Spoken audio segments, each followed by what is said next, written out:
So we find ourselves enraptured into a story, called into an existence, in a universe that is seemingly benevolent, but marred by palpable evil. It is a story, and you and I are not its author. Neither are we its hero. I know that can hit our sensibilities the wrong way because we're accustomed to being framed as the hero, especially in the eyes of people who want us to spend money on something. But the truth is that it's not our story. We don't exist exclusively for our own ends. All of history is in fact His story.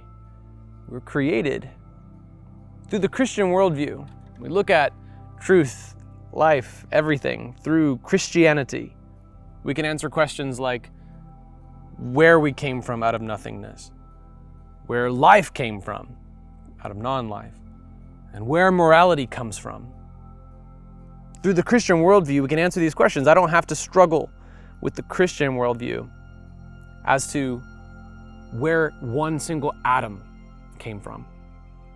Through the Christian worldview, I can answer these questions. I don't get any credit for it. I'm not the author of the story. I'm not the hero of the story. I didn't create a single atom. I just find myself called into existence in a universe that was created, and universes don't create themselves. Through the Christian worldview, I can see the truth. I can see where life came from, and I know that it serves a purpose.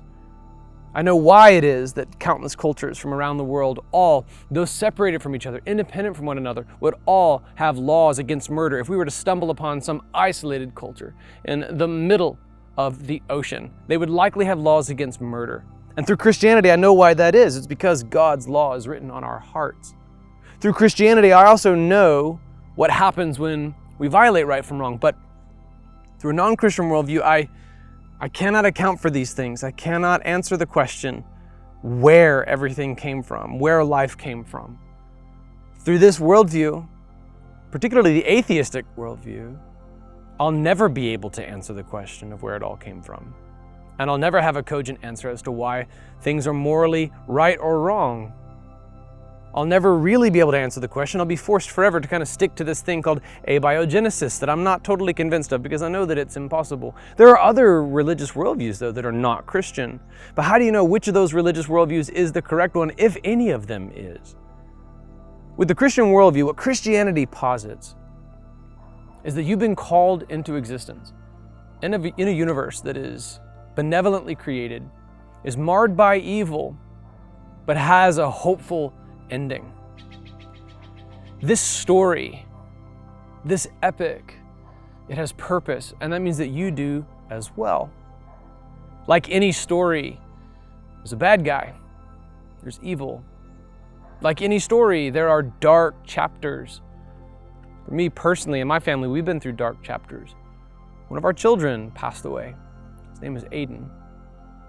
We've been through dark chapters in our lives. I've struggled personally with that. I delved into alcohol to anesthetize my pain. I've been through dark stuff. There are dark chapters in our stories. But there is hope through the Christian worldview, uniquely through the Christian worldview. There's no other worldview that could offer me the kind of hope that I've found. That in my own family's story, we'll one day be reconciled with my son Aiden. That there's a reason for his life. There is redemption even through his death. You are a part of it right now. We're all a part of a very intentional story. One in which the author himself came down to be a part of it. Try this on for size, considering for a moment the way in which Christianity provides a lens through which you can understand things that other worldviews do not offer. Through the Christian worldview, I can account for the preconditions that make intelligibility possible. Other worldviews do not account for this. Other religious worldviews do not account for this. I've read their sacred texts. You can as well. Through the Christian worldview, I can account for where this story came from and where it is going. I can also tell you why I believe it.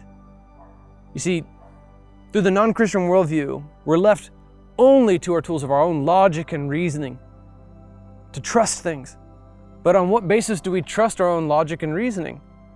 Well, on the basis of our own logic and reasoning.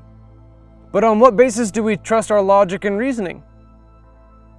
Well, it's on the basis of our logic and reasoning. Sometimes the Christian worldview is considered circular. We believe that something is true because the Bible says that it's true.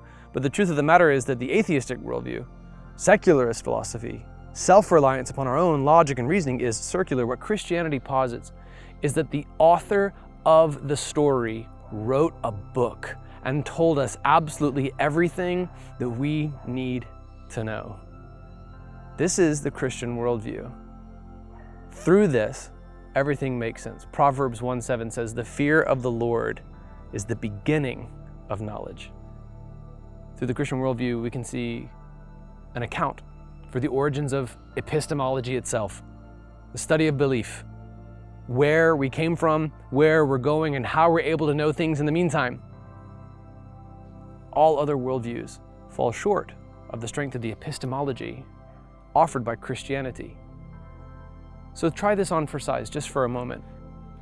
Consider that this story in which you find yourself enveloped, if understood through the lens of Christianity, takes on a redemptive promise that is not found in any other worldview.